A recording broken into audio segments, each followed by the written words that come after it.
next one is Ian Simmonds. Oh, and Anne. Sorry? Could I just make an observation, not a criticism, but at times, I'm not being disrespectful to the Mayor, but I feel at times there's a mayoral statement coming out and insufficient time for elected members to comment.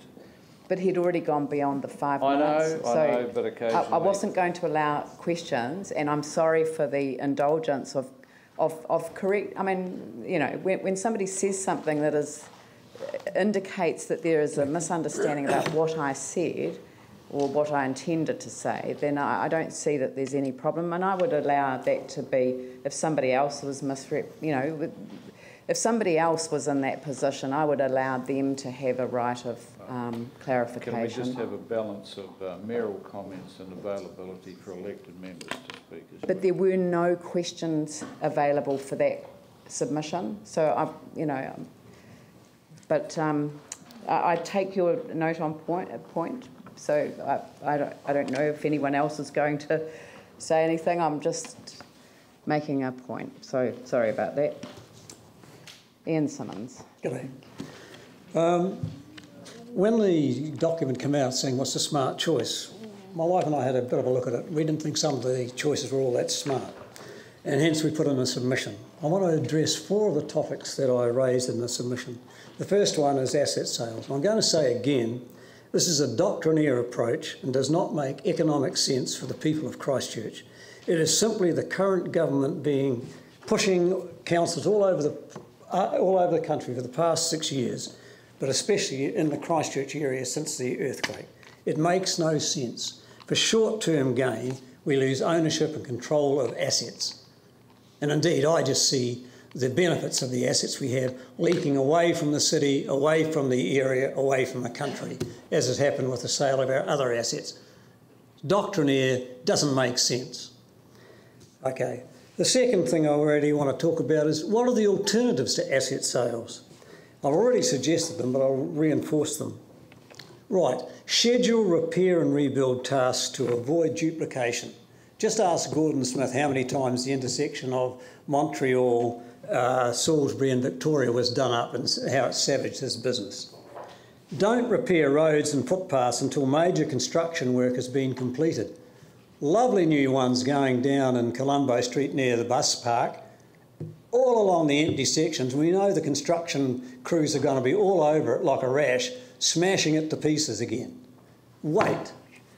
Reschedule the existing schedule of repairs and renewals, your 30-year ongoing plan, because they'll be occurring in places where the streets aren't even majorly damaged. Save the money and use it where it's needed.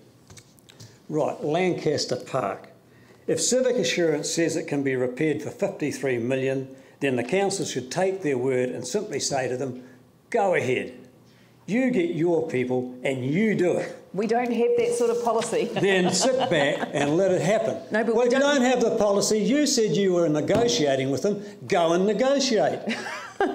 Go and tell them. You say it can be done for 50-odd million, go and get them to do it. But they don't get to do it under our policy. Well, negotiate. That's what a policy is. Our policy is... I had the insurance people say, we'll offer you X amount to do your backyard.